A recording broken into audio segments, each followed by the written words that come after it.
Hello everyone, welcome to the 18th lecture in this series. In this lecture, we are going to study the concept of implementing a queue using a linked list. With the earlier lectures, we already saw the implementation of queue using arrays and using circular arrays. And while implementing queue using arrays, we had the drawback of array being a static data structure. We cannot expand the size of the array once we have reached the maximum limit. And also with the dequeue operation, and if we delete some elements from the queue, then that locations would remain unused, and that was viewed as one way of wastage of memory space. And so, in order to overcome the drawback, we had the implementation of queue using circular arrays, where we would wrap around to the first position, and thereby we made an attempt to use the space that were let free because of a dequeue operation. And also with the array implementation of queue, when we do a dequeue operation, at times in order to conserve space, we would attempt to shift the elements downwards by one position. And thereby the elements, the positions that were let free because of dequeue would be occupied by the elements that are present in the queue.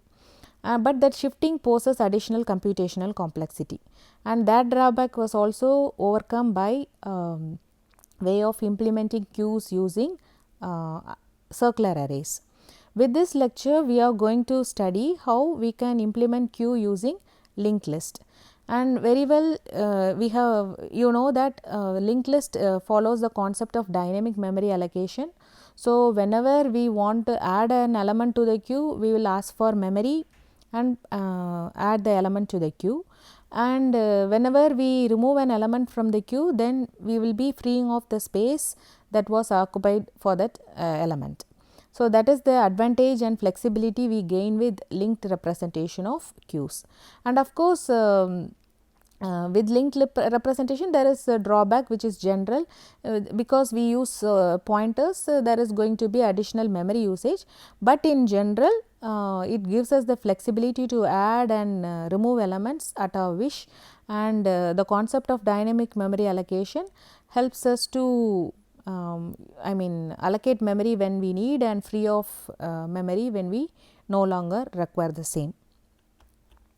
So, we know that queue is a list with the condition that we do insertion at one end and deletion at the other end. And so far we have been talking that in a queue we do insertion at the front and deletion at the rear position, that is the last position. So, in order to implement queue using a linked list, first we think of creating a linked list. So, by linked list we mean here a single linked list, and we have to do insertion at the rear end. So, we will be adding a new element to the end of the single linked list, and we are thinking of adding a new element to the first position in the single linked list. But in principle, it is easy for us to add an element to the first position in the queue and remove an element in the last position in the single linked list. So, we can have implementation depending upon our convenience. Either you can have a single linked list and do insertion at the last position, or you can do insertion at the first position. Similarly, when you want to do a dequeue operation, you can do deletion at the front position or at the last position. So, but in this lecture, I will be explaining you with code how to do insertion at the first position in a single linked list and deletion at the last position in the single linked list. And you can try on your own how to do insertion at the last position in a single linked list and how to do deletion at the first position in a single linked list.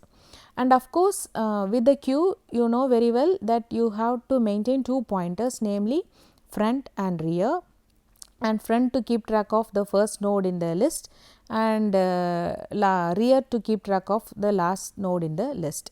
So, for insertion we will be using the rear pointer, and for deletion we will be using the front pointer. And as we are dealing with single linked list, we had designated a pointer named head to point to the first node in the list. So, similarly here we will be having the pointer named front to point to the first node in that list. So, as we are already thorough with the concepts of linked list and how to do insertion and deletion operations on it at various positions, namely insertion, at the first, at the middle, at the last, I straight away go with implementation of queue using linked list, and we are going to see the node declarations which we are going to make for queue using linked list. As such, we are going to use a single linked list. So, first we make the node declarations for the queue. So, in a linked list we are going to have a collection of nodes. So, every node is supposed to have a specific structure, like it will have some portion for element, placing the element, and part for holding the address. So, ultimately this address is going to be the address of the next node in the list. And we are defining the node definition for the structure definition for a queue. So, our queue is supposed to have 2 members. We define the queue by a structure with 2 members and one being pointer members. So, we have 2 pointers, namely front and rear, and as they have to point to nodes, we are making the data type for this pointers to be struct queue node. We have made structure definitions for the node, and so we are now making the pointers, namely front and rear, to be of the same type as struct queue node. Only then they can point to nodes. And in addition, we will have a variable named count to keep track of the count of elements available in our queue. And here we have a type def statement, and the purpose of type def. So, it is used to give an alias name for struct queue. So, hereafter you can either call by using struct queue or you can just specify queue. So, both serve the same purpose. So, now we will see with an example how queue using linked list actually works. So, for simplicity's sake, here I have given you a queue containing 4 elements. So, this is what you see. You have a single linked list with 4 elements, and there is a link between every node in the list, and every node has the address of the successive node, and the address of the last node is null. So, this is the principle of a single linked list. And we have 2 pointers, namely front and rear. They are actually pointing to nodes, and queue front points to the first node in the list and queue rear points to the last node in the list. And we have set up a variable named count to keep track of count of elements in the queue, and in our case the queue contains 4 elements. So, count has a value of 4. And now we look at the code for doing an insertion operation on this queue. As I was telling you before, we can think of implementing this enqueue operation in 2 ways. Either you could do insertion at the last position in a single linked list or insertion at the first position in the single linked list. In this code, what we have done is we are thinking of adding a new element to the first position in the queue. So, this is just vice versa of the principle of queue which we have learnt so far. Now, we are going to add a new node to the first position in a single linked list. So, the enqueue operation takes 2 arguments as its input. One is the queue itself and other one is the element. So, you know very well the queue is a structure containing 2 pointers, namely rear and front, and a variable named count. And so, I define one more node as q1, one more pointer of type q node. So, the name of the pointer is q1. So, in order to add a new element to this queue, first of all we allocate memory. So, we make a call to the function malloc claiming for a memory of size struct q node, and it returns a memory of size equivalent to struct q node, and we have a pointer q1 pointing to the newly allocated memory. Now, we have this 2 members associated with node. one is value and another one is next. So, the value part is holding the value, the element, actual element. So, we place the element in the value part of the node, and then we have the address part denoted by next. So, here as we are trying for inserting an element at the first position in the list, so far there was one node that was pointed to by friend, and that node should now become the second node of that list. So, we fetch the value held in queue's friend. So, queue friend will be having the address of the first node in that list, right. So, we put up that in the new node's next part. So, the new node now points to that was already pointed to by queue friend, and after doing this pointer assignment, what we do next is hereafter this new node should be pointed to by friend. It becomes the first node in the list and it has to be pointed to by queue friend. So, we make this assignment that queue friend is equivalent to q1. So, here I have just revised the principle for doing an insertion in the queue. So, rather than doing at the rear end, we are adding a new node to the first position, and that is why we are making adjustments with pointers queue friend. So, you need not confuse here. The thing is that we have done insertion at front in a single linked list. Now, we will see how a queue will look like after a new element is being added to it. So, we had a queue with 4 elements earlier. Now, we have added a new element to the rear position. So, what you see here is the regular way of adding element to the queue at the rear position. So, when we normally add an element to the rear position, nothing happens at the front pointer. So, it will be as usual pointing to the first node in the single linked list, and queue rear would be pointing to the newly added node in the single linked list, incrementing the value of count by 1, and so it is 5 now, earlier it was 4. And this should be the state of queue after doing a dequeue operation. We know very well that dequeue should happen at the first position in the queue. So, there will not be any change with respect to rear pointer, only the front pointer has to point to the second node now, just because first node is being deleted now, and we need to revise the value of front. We decrement the value of front by 1, count by 1. So, count instead of having a value of 4. And now we see the code for doing a dequeue operation. For doing a dequeue operation, the procedure takes only the queue as its argument, and after that we have set up a variable named val. This is to hold the value being deleted from the queue, and we set up 2 pointers, namely q1 and previous. And initially we copy the value of q to q1. So, q had been containing the value of first node in that list. Just because we are using a single linked list, we always keep track of a pointer to point to the first node of the list. So, we copy the address of the first node to q1. So, here there is a change. So, normally we do dequeue operation at the first position in the single linked list. In a queue, we do dequeue operation at the first position.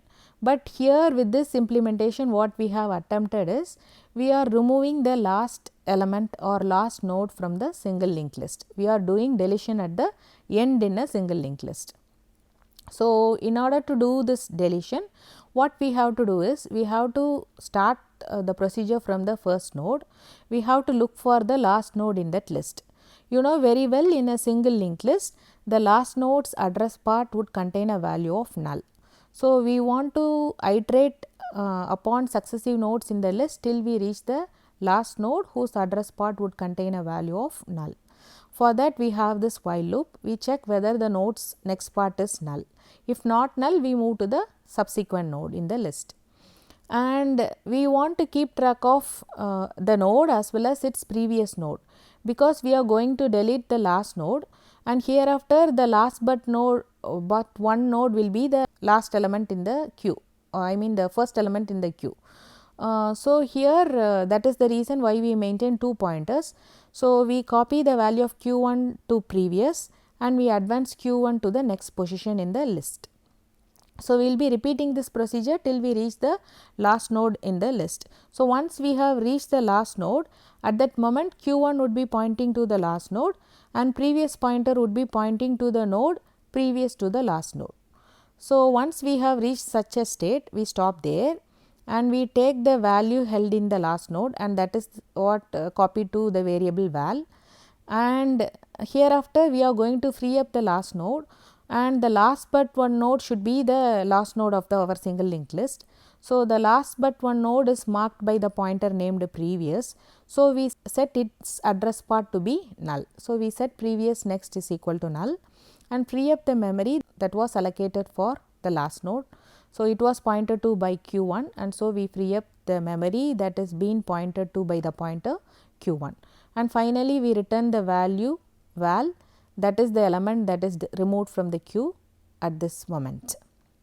So, here the only variation is that while learning the theory we learned that deletion should happen at front position, but here with this piece of code what we have done is we have tried the other way. We have removed the last node from the list, and here we have attempted dequeue operation at the last position in a single linked list. Of course, you can try with the other way of removing the first node from the list. Both works perfect. And here we see the routines for doing for computing the size of the linked list or the size of the queue, and doing a peak operation. You know, the purpose of the size function is to compute the number of elements in the queue. So, in order to do that, we have to start from the first node in the single linked list and count all the elements till we reach the last node, where last node is marked by its address part having a value of null. So, we have a variable named count set to 0. We start from the first node of the list. We iterate till we reach the last node, where last node's address part would have a value of null. So, every time we increment count by 1 and then we advance the pointer to the subsequent node in the list. And ultimately, once we quit this while loop, we will have the value for count, and that marks the count of variables available in our queue, and we copy that to the variable count that we maintain with the structure for queue and return the same value as count of variables in the queue. And the purpose of peak function is to report the value contained in the node to be deleted. And with the general setup of queue, usually front will be the pointer pointing to the element that is going to get deleted next, and its value is the one that a peak function would return. But with our implementation we have done deletion in the reverse manner. We have done deletion at the last position. So, our objective here is to report the value in the last node in a single linked list. In order to do that, what we do is we catch up the address of the first node. We are going to locate the last node in the list. To do that, we have to iterate till the node's address part contain a value of null, that marks the last node in a list. And once we have reached the last node, we fetch its value and return the same. So, that is going to be the result of doing a peak operation. So, to summarize what we have seen so far, with this lecture we have seen how to implement queue using linked list. So, queue is a linear data structure, and we could implement the same using arrays, circular arrays, and also with the linked list. And of all the implementations, implementing queue using linked list gives us the maximum flexibility, because linked list uses the concept of dynamic memory management, and we can there is no upper limit on the size of elements for the queue. So, we can add elements when and where we need, and we can free up the space once we think of removing elements from the queue. And since we implement queue using a linked list, we have a single linked list, and with the single linked list every node has two fields, a data value and a address part to hold the address of the next node in the list. And as such, we have implemented the queue with two pointers. one named front and other named rear, or one named head and other named tail. So, the purpose of this pointers is to keep track of the first node and the last node in the list. And we saw how to do two basic operations on queue, namely NQ and DQ, with this linked list implementation.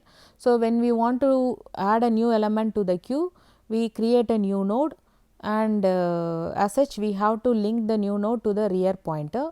So, we will be making pointer manipulations with the rear pointer. Earlier the rear pointer should be the last node in the list, and so its address part would contain null. Rather, once we add this new node to the end of the list, we need to add up this new node to the last node of the list. And when we think of DQ operation, we have to remove the first node from the list. So, it is just like removing the first node in a single linked list. So, we may have to update the front pointer. So, always front pointer would be pointing to the first node of the list. Once we do a DQ operation, the second node should become the first node. So, the second node's address is available in the first node's address part, that would be fetched and put up in the front pointer. So, that front pointer would now point to the second node, which is of course the first. Hereafter it is going to be the first node in the queue. And advantages of using dynamic memory implementation using linked list for queue is that there is no predefined size for the queue, and there is no way we encounter a overflow situation. With array, there is a size limitation, array being a static data structure. Once we exceed the array size, we will be encountering into an overflow situation, but that can never happen with implementing queue using linked list. And also we say that when we implement queue using linked list, we use memory efficiently, and we will be allocating memory only when there is a need. And disadvantages of implementing queue using linked list is that at times there is overhead, just because linked list relies on the concept of pointers, and retrieval is usually slow when compared to arrays, just because of the concept of dynamic memory allocation. And use case would be like, as we studied earlier, we could use queues for implementing for printers, for maintaining all its print jobs, with CPU for maintaining all the processes for scheduling, and in many real world problems also we make use of queues. And of course, with all the implementations, queue using linked list implementation proves to be the best. So, having learned the concept of queues, the QADT and all its operations, now let us test our understanding of the concepts. The first question is, how is the front of the queue represented in a linked list implementation? You know, always front represents the first node in the list, and you know very well, in a single linked list earlier we were having a pointer named head. So, if suppose we are maintaining the same pointer head here, now we can assign the value of head to front. And what happens during an NQ operation in a linked list based queue? So, you know, during an NQ operation we may have to create memory for the new node, and then we have to place the new node in the appropriate position. Why I say it as appropriate position is that you could think of implementing a linked list with the NQ operation being done at the first position in a linked list or at the last position in the linked list. Of course, in this lecture I explained you how to do NQ operation at the first position in a list. So, in that case, once we have allocated memory for the new node, we may have to do pointer manipulations with the front pointer. So, we may have to copy the address that is available with the front pointer and put it in the new node's next part or address part, and we should assign the front pointer to point to the new node. And how do you check if the queue is empty in a linked list implementation? If suppose our queue is empty, in that case both front and rear would be null. And what is the main advantage of using a linked list for queue compared to an array? So, the only advantage of using linked list over arrays is that linked list being dynamic in nature, there is no upper limit. on the maximum size of queue, whereas with respect to arrays, once array size is fixed, we cannot change it further. Later if we want to have more number of elements, that is not possible, but with linked list there is no such limit, and that is the only advantage of having linked list for implementation. And what additional memory overhead is incurred when using a linked list for a queue? So here when we talk of memory overhead, whenever we use linked list for implementation, linked list relies on the use of pointers, and that happens to be the additional memory overhead. Other than that, in terms of memory conservation, linked list serves to be the and proves to be the best. I hope you are now thorough with the concept of queue and its implementation using arrays, circular arrays and linked list, and hope I will meet you with the next data structure, namely trees, with the next lecture. Thank you for watching.